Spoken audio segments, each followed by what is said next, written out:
Twitter icons. Very, very simple process here. First we'll select custom tool and we'll go with the ellipse tool.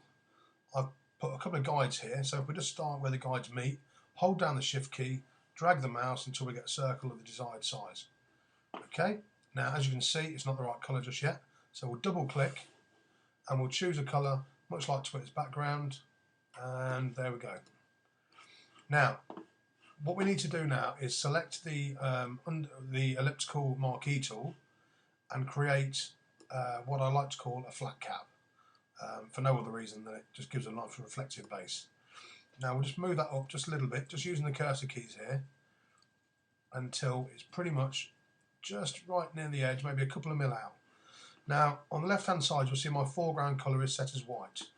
Go to blend, select this, then at the top the blend is set to foreground to transparent. The foreground colour is white. Okay. Now we're going to select, just need to rasterize that layer, sorry, you do need to rasterize the round shape.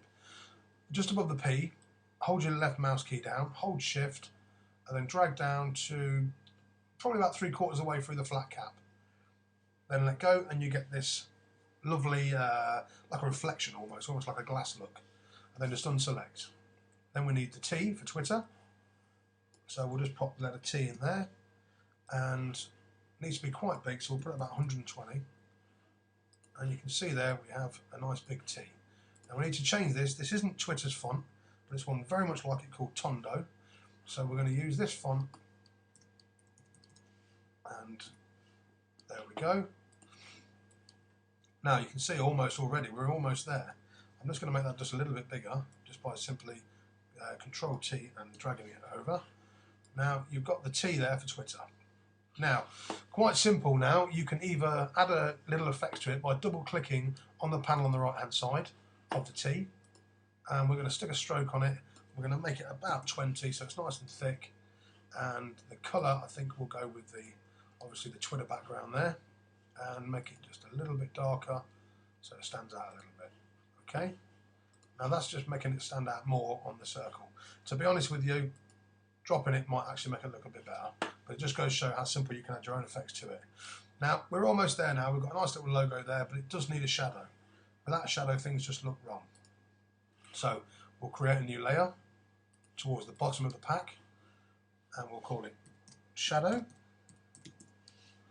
and then we'll get the elliptical tool again, sorry, the select elliptical tool, and just create a rough, a very, very flat, shadow-like shape just underneath the circle of the globe.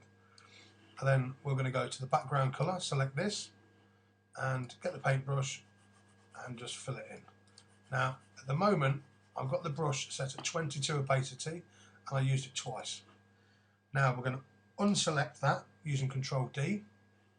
That looks quite good already. It's almost like a little shadow there.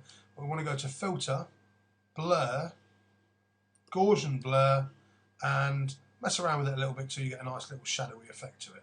Now this is set now at the minute 18.3, so we'll just say we'll put it at 20 for argument's sake, and we get a nice little shadow underneath there.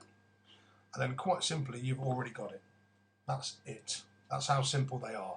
Now I'm going to say this is a PDF because it will give me a nice little preview for you, and we'll stick it on the desktop.